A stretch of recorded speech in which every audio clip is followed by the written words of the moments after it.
All right, welcome to Dante's. We're here. We're doing our social. There's parties going around here, like all kinds of fun stuff. So you're going to hear some fun stuff in the background. Yeah, it's a little loud in here. There's people getting it already. That's right. That's right. Justin here for talkcastPDX. Our guest today on DTPDX Live, John Dutch. Welcome. Hey, how you doing? Good. Nice to meet you. Good. I don't have to worry about the microphone with this fella. That's You for don't. sure. What's that? I don't have to worry about the microphone with you. Most people are like, "Am I close enough?" Or am I back? Oh yeah, I'm on the microphone a lot here. So it's a good time. Excellent. So, John, I was briefly sent an introduction about you. Just said you are a circus performer and an MC. Tell me a little bit about yourself. What's that about? It's a lot. I mean, where to start? I've been working here at Dante's and some of the other clubs that are associated for going on 11 years now. Oh wow! As a circus performer. You're right. Doing a lot of different kind of variety acts. My main acts are usually with partner acrobatics, various acrobatics, and pole. I was scoping out your Instagram a little bit. Doing a lot of stuff. That's our career's kind of blown up. Like I said, I've been doing it for 12 years. I also do kind of like a variety strip act here for Sinferno. And okay. So, because Sinferno is just like a crazy hot show. It's like the hottest. We talk about it every week. We say if you haven't seen it, you got to come check it out. Yeah, it's amazing. I mean, it's the hottest show in town every single week, every single Sunday. It's, strippers and circus and fire performance all combined. And so I try and bring all that into the set. It's like it's a place that I can bring that. Otherwise, I'm pretty a traditional circus artist too. I travel around the country doing, big circus shows everywhere. We're about to go on tour. I perform at NBA halftime shows. Wow. I mean, I think of circus, I think of the tent and a couple animals. And I don't think of the modern days. Yeah, I've actually never been in a circus with animals. I've only been in human-driven circuses. I grew up the same way. I grew up in New York, with Barnum and Bailey and like the elephants and all this stuff. I remember riding on an elephant when I was like 5 years old. My friend Tim Sugden worked for the Barnum and Bailey. I think it was for a long time. They're coming back right now, actually, in Ringland and all that stuff. But for me, circus was kind of more the newer. There's a lot of different names for it: vaudeville, Cirque Nouveau, and it's much more human-powered, human-centric, based on, it can be ranging from more artistic to more comedic, but it's a lot more human-powered acrobatics, different traditions of acrobatics, kind of creative stuff, juggling, a lot of different things. I think it's more art for me when I watch any acrobatics. It just gives me chills. Oh yeah, I love it. How did you get into that? That's the fun. I mean, were story, you just right? at the gym one day or something, or just hanging out with some people in the park and throwing somebody in the air? I didn't do it growing up as a kid. I didn't do gymnastics. I had always a passion for like kind of performance art, and I dabbled a little bit in dance. Nothing too serious. I did a lot of things, but also I did some theater and like singing and stuff like that, and musical theater. And I was in some bands, so I was drawn to performance my whole life. Yeah. And then it was mostly though I was a sports dude. I'm a big guy. For those who don't know me at home, I'm like 6'4", 250 pounds. He's a big guy. If you're watching, you can see it. If you're listening, you can hear you got it. a video up. Yeah, you're right there. Hey, hi, how you doing? So, yeah, I'm a big boy. I don't know if you want me to look at that or whatever. No, you just. I'm a big boy, and I played football, all growing up and through college. And awesome. Then I moved out here for graduate school and went 3 years deep into that, and then kind of discovered some local circuses in town where I started seeing representation of people that look more like me, people my size. Okay. Like just big, giant dudes throwing around other people. Yeah, and I'm like, that sounds great. I can do that. I'm great at lifting people up and throwing them around. And so the stars aligned. They just happened to need a new person in their troupe. They needed a new big guy. And so I was at a show where right place, right time. I was at a show where I was with a band actually that the circus was playing at, and so I got introduced to them, and I started talking their heads off, and they brought me in for an audition a couple weeks later, and I started doing shows within like a month of that. And this is now, I think, 13, 14 years ago for me. Wow. And it started really more on an amateur level, and I've just kind of pushed it up until I started my own troupe. and then I started my own circus, the Rose City Circus. Yeah, And I was reading about that. You know, we're a nice, successful local circus. We do some great shows here at Dante's, our theater, Alberta Rose Theater. I was just going to ask you, where would you put on a show like that? It depends on the type of show we're doing. Different venues are great for different things. Dante's is fantastic for more of like the cabaret, burlesque, variety shows, pole contests. Right. Like Sinferno's a perfect venue for that. Yeah. Star Theater's, I love Star Theater. It's got like that nice long tunnel. I think it's one of my favorite places. It's really pretty. I also do shows at the Alberta Rose Theater when we need a bigger venue, because that's like a 500-person like traditional theater. Yeah, so when we do our big circus shows like that, I have not too many of those, but we do a couple ones. How did you find? I mean, how many people are in your troupe? That at this point kind of varies, especially over the years. The way it works, and there's still traveling big tent circuses and like that kind of stuff. We're not really that kind of circus. I'm more of like this director who has this company where I contract out and create shows. And one of the great things about Portland is how connected the community is. We're all we all know each other. And this Sinferno show here is a great hub of that. It's a place where it's like one of the shows that really ties us all together. We all network and what's going on. And so we all know each other. And so when it's time for me to throw on, another show, that's the pool of people. And so it's not like we all are together all the time. We're like, we all are practicing on our own disciplines, our own acts, and then we bring them together. Yeah, that's pretty cool. When you're putting those types of show together, is there anything specific that you look for or that somebody does? Like sword swallowing or fire breathing. Yeah, for sure. I mean, it depends. It depends. What do they call that when they hang from the hooks? They do all kinds of fun stuff. Yeah, that's all depends on what the show is for. Is it a family-friendly show? Is it for adults? Are we trying to be sexy? Are we trying to be shocking? Yeah.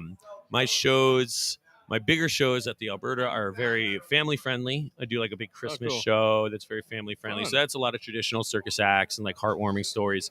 When I'm doing shows at like Dante's, now they get a little bit more ridiculous and adult. Like I'm in Pee-wee's Burlesque. I was just going to ask you about Pee-wee's Burlesque. Yeah, those are my two big shows coming up, Friday and Saturday. Both amazing shows. They've been here in Portland for a couple years now to like big houses, and the costumery, all that stuff is just top notch. The director of that show, Zavizia, is just Pee-wee's Burlesque just has me fascinated because I don't know if I'm so weird. I don't know. Have you watched the show? I went back and actually was watching some episodes last night to like kind of get my inspiration. That show is cracked out. It was great. I grew up on it, and maybe that's why I'm such a weirdo. All the crazy people that were on that show, and now it's time for a cartoon. Yeah, and then I got addicted to Pee-wee Herman. Pee-wee's Big Adventure. Yeah, I must have watched that movie a million times, and then I even watched Big Top Pee-wee a bunch of times too. I just always thought it was funny and hilarious. But to see, I'm curious to see how this burlesque interpretation. Sure, will be. I would actually, it's called a burlesque show, but I would say it's more of a variety show in the sense that it does have so many other elements too. There's a lot of circus performers, very high quality circus performers in the show. Doing a lot of different acts, not just kind of taking, traditional, like taking their clothes off burlesque, but it does have that facet of burlesque where the costuming is like on point. Pee-wee, I think, is such a visual, like you gotta have weird the bow tie, show. I mean, it's past the bow ties. It's the weird, crazy cartoony. Everything looks cartoony, cherry, and the wallpaper is weird, and Jumbo and the TV, and like just the door is all weird looking. And I think it's really there's no Zavizia has done a really great job. This is like I think her third or fourth year, and she's just done such a great job creating all those props. So it really gives us this like it transports you into that like fucking whacked out world. That Pee-wee Herman world. And then all of a sudden there's three hot chicks dancing around as the flowers. Exactly. I get to be Captain Carl, so that's always fun. I was just going to ask you, who do you get to be? Captain Carl, Salty Sea Dog. Oh, yeah. Coming in from the sea. That's going to be awesome. So if you want to see Pee-wee's Burlesque, right? That's what they're calling it. Yeah. That's going to be on Saturday. That's right. And we're doing kind of a double header. So then on Friday is another great piece of like that same kind of era, which is Bill and Ted's, Yeah. variety, circus adventure. I was going to ask you the Bill and Ted thing. So I mean, yeah, and those shows are linked in a lot of ways. It's the same producer, and so in that same capacity, she has gone all out with the props. I mean, we're bringing in the full phone booth. Nice. And like all the stuff, everybody's costuming is absolutely perfect. Well, the website says doors open at 7, show starts at 8, tickets are $12.50 and up. And that's for the Bill and Ted's one, right? This one or for Pee Wee, because there's two different days. This one was for Pee Wee, so this one's for Saturday. So that's Saturday. Yeah, the 16th. Yep. And I think that one is here at Dante's. Okay. And Bill and Ted's is Friday. And then you have a late show also on Saturday. Yep. That's the one I might try to have to make because I live out. The I live late out show a little is farther. a little crazy. But I live out way the hell out there in the country, and make a night we of don't it. get we don't get wrapped up until about 7, so I night missed of it. that first show. I'd like to go make a night of Yeah. it. Yeah, make a night of it, and then you said the Bill and Ted one. Ted show, is going to be on Friday, and that's going to be at Star Theater, which is another that's sister at Star. club. Okay, that's a sister club of ours, but it's like right down the street. Right, but that venue is great. It's got a lot of room for like bigger aerial and a little bit taller tricks and all that fun stuff. It's just great sight lines for the crowd. I love the Bill and Ted show. I, did that. That was one of the last shows I did, I think, right in the before the whole whatever. Yeah, I think I'm gonna have to come out for that because I'm missing one of my favorite bands, Nerf Herder, on Friday. Nice. They're here at Dante's, and then tomorrow night, if you're wondering what's happening at Dante's, you can go to the website danteslive.com, and then I think it's a Arcspire. I can't pronounce the name of your band. I'm tomorrow sorry. Tomorrow night I'll be working over across the street at Kit Kat Club. Oh, okay. What's going on at Kit Kat? So Kit Kat Club is kind of, for those who don't know, is like the strip club, but like a kind of show club, strip club. It's a fun place. It's great. So it's a cabaret style strip club, and the reason they bring me on is to dress up in a fancy suit, and I announce the show like a cabaret show. Do you have to wear a top hat? I don't wear a top hat, but I got some nice 3-piece suits. And the girls are putting on kind of, themed variety sets. So it's a little bit more than just, here comes Mindy. Give her your dollars. Coming to the stage. Right. It's the ultimate popsicle suck off. Like, I'll admit it to people to hear. Most people who know me, I just hit 50. But when I was younger, when I was like 23, I was getting ready to start my radio career. I was going to get a big job and move off. And so I got this big job. And so I had a couple weeks to kill. My buddy got me a job at the strip club DJing. Nice. And I had to do that. I was like, coming to the stage. I mean, it's a great way to get your bones on the mic, right? Oh, yeah. It was. It's a tough crowd to talk to. It was really So I've been emceeing there now for like 6 years. And I had the lunch crowd or something. So that's rough. It's really rough. But that's a rough crowd. All the ladies who worked there, they were really nice and kind. And if it was a rough day, they were very nice about it. So you do the whole thing. I did a little bit of the DJing I learned the game well, too. I learned the strip club game. Nice. It is. It's a thing. Kit Kat's great. That's nice. I haven't really had to spend too much time. Cabaret style so much fun though. I like it, and it lets me do my time. thing because then I'm much more comfortable. I'm actually like up in front of a crowd, engaging with them, keeping the show nice and high energy. You're the leader, You're leading it along. You may not be the main attraction, but you're definitely. No, but of course, every night I get at least like 4 people just yelling at me, "Take my clothes off." I'd probably have too many cocktails and start taking my clothes off.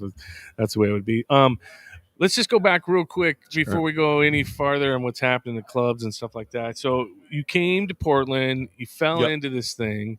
At what point did you just go, I've been meant to do this? I mean, were you just had like a little, alone time somewhere and you're thinking to yourself, oh my God, is this it? I mean, is this? No, I did. That's what I was saying. I was 3 years into graduate school, and what were you going to school for? Chiropractic. Okay, I was gonna be a chiropractor. What? Western States. Okay. Yeah, it's one over on like 132nd. Yeah, I know some chiropractors up in Alaska, friends of mine. Yeah, they talk about it all I the was time. working. I had just started working in their clinic. Started to take on like kind of patients. And like kind of supervise with kind of seeing doing the job, doing it, and it wasn't really vibing with me. And it was at the same time when I was feeling this other pull. Like I said, there was a crossover there. So I'd seen this circus. I had just joined the circus. I was now doing it at more of an amateur level, but I could feel it. Like I knew like this is craving the performance. My happy place is on a stage and entertaining people and engaging with people. It's not, being in a room and healing with somebody, like doing therapeutic work. I could just feel, I was like, that is not what I need to do for the next 40 years of my life. I need to do this. I got to do this. And that's how I was with the radio business. I was in the radio business for a long time. Did my college thing at the same time.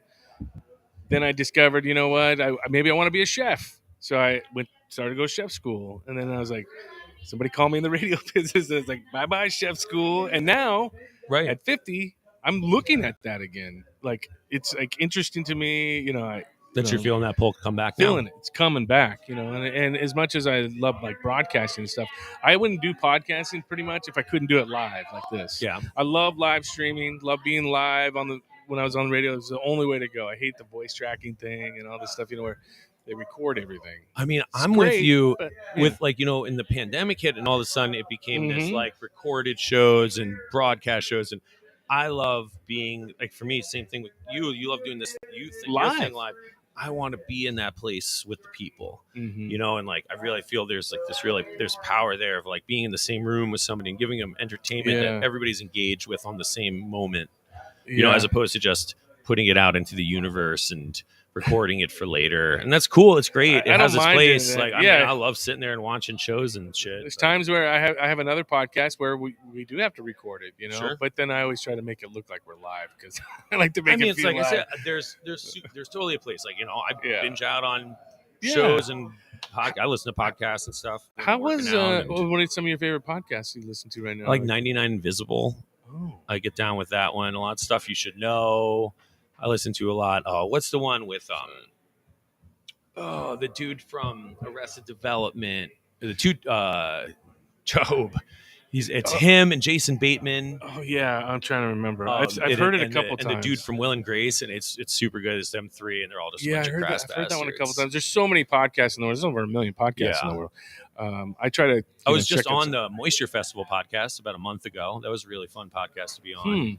It was like all circus performers. That's kind of cool. Up in Seattle. That's the thing about podcasting. It is pretty nichey. We try to serve a wide variety on this live streaming show, and then it runs, continuously, up until it's out of date, basically. But we leave them up there forever. That's what it's there forever. That's the thing. So if someone wants to watch your interview, they could always go watch your interviews. It's not that big of a deal. I just, I think the pandemic. How did the pandemic affected my broadcast career big time? Just because at the time I was a reporter and had to report death stuff all the time, all day long, every day. 3 months, 4 months of it. I just got tired of it and I burned out and I was done. I'd already had a long career. I just went back because I missed it.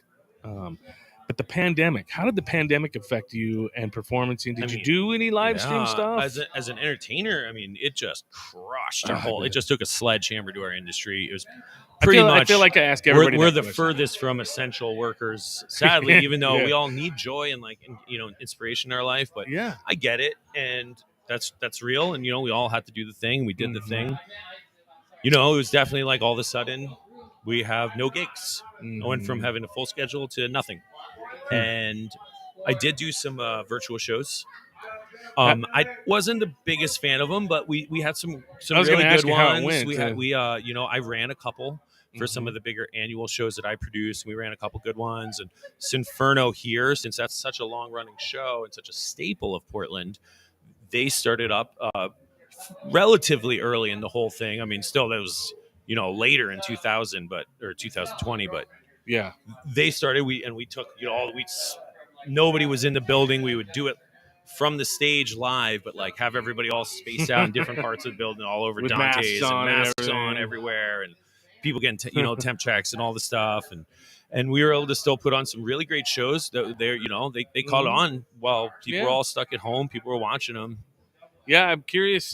Just the popularity of the live stream, I think, went up a little bit during. Oh, for sure. Yeah, during that time, I had a friend stuck in Japan. He has a live streaming channel called Only in Japan, and he would be out on the streets all the time, informing people what it looks like, how it's going, certain things. Yeah. So I think it definitely did help during the pandemic for some people to have those live streamers and podcasts. It opened people's minds up a little bit to it too, and as here at St. Dante's in Sinferno, we started. They went pretty big on it. We went big on it. We were like, okay, well, we're all stuck here. We don't know when it's going to end.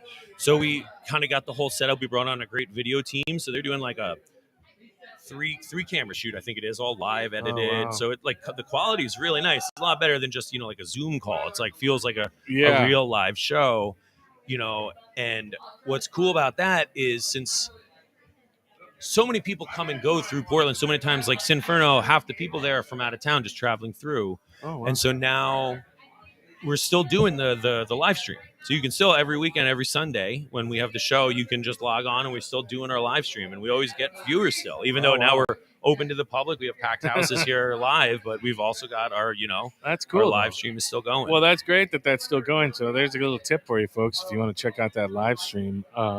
Sinferno Cabaret is on Sundays. If you want to check that out, you definitely want to go to the website and, check on things here. I'm bringing up the website right now. Some other things happening. Karaoke from Hell on Monday nights. We want to say that here at Dante's. And then next Tuesday, Social Suicide. Tickets are only $10. That's on the 19th. Yeah, on Tuesday. So Tuesday. And tonight I'm doing a little shindig. It's my own little party. I'm doing a birthday party. Yeah, I was going to ask you about that. They say mention it was your birthday and that you were having a big party tonight. What is a party? What is the plan? It's the first time I'm doing this on a Wednesday. It was I've just been so busy with all my weekend gigs. Yeah. And I was just like, whatever. Most of my friends are in the industry anyway, so cool. We're doing a little Wednesday party here. It's going to be mostly a dance party. It's going to be real silly. The theme is basically to dress up like me. Oh, nice. Or one of my best friends and fellow birthday mate, Lexi Campbell, who's a hot stripper performer babe who is in a bunch of shows and totally awesome. And both of us are pretty eclectic dressers. We're pretty wide variety. You can catch me in anything from a 3-piece suit to a neon thong. I was gonna say I saw it in some kind of unitard or some kind of weird stuff. thing. It's all over the place. I got a few of those floating around the internet too. I got to be careful. So it should be a fun party. I got good friends, so I'm excited to see that. I'm pretty much screwed if I ever run for political office. So I like to play from the sideline. Feel that. I play from the sideline. So let's see. Let's check the Star Theater. I want to remind people about the Bill and Ted. That's right.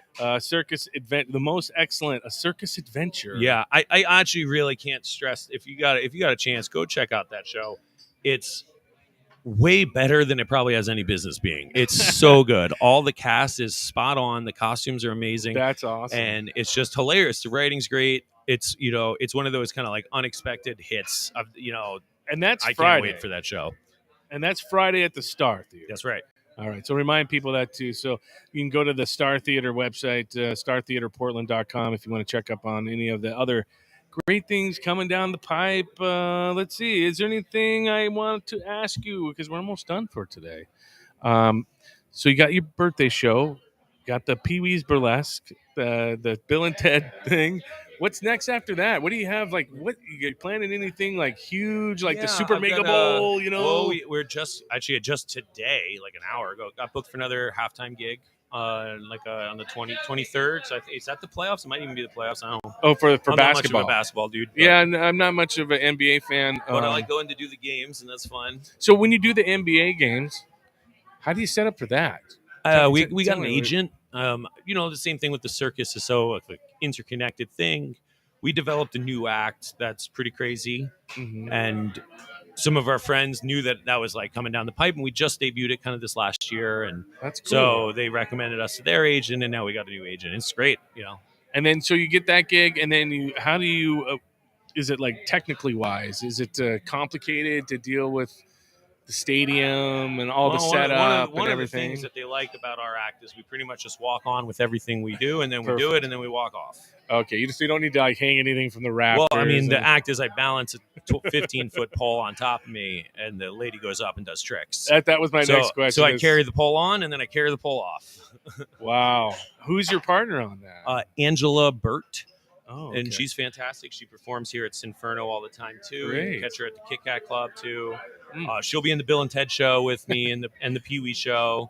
And she's amazing. Yeah, we were on the Gong Show a couple years back. And fun! We got a perfect score on the Gong Show. When the Gong Show came back for a little while with Mike Myers pretending to be a British guy at some point. That's right. That was funny. I thought.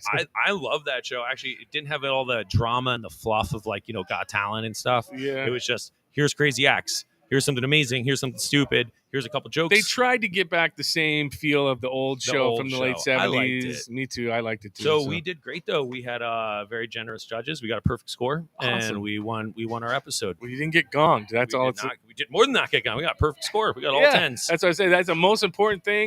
You don't get gonged, but getting a perfect score. That just solidifies the talent that you have. Well, thank you. And I just think it's awesome. So, John Dutch, I appreciate you coming on DTPDX so Live. Thank you so much. Thanks for having us. Nice to meet you, and I'm glad to hear the story of how things happen. And I hope people come out and check you out. Thank and you. If they have time tonight, come to the birthday party. Yeah, come check it out. Wear something stupid though. But make sure you check out the Pee Wee's Burlesque and the Most Wanted, the Most Excellent. You won't regret it. Come out to those shows. Those are going to be great shows. Awesome. And until next time, everybody, just keep on keeping on. And thank you so much for checking out DTPDX Live from Dante's. Come on down to Dante's. Downtown is not dead, all right? Come down and enjoy yourself. It's hopping. To the fullest. You got it all right here in Portland. Until next time, we'll see you then.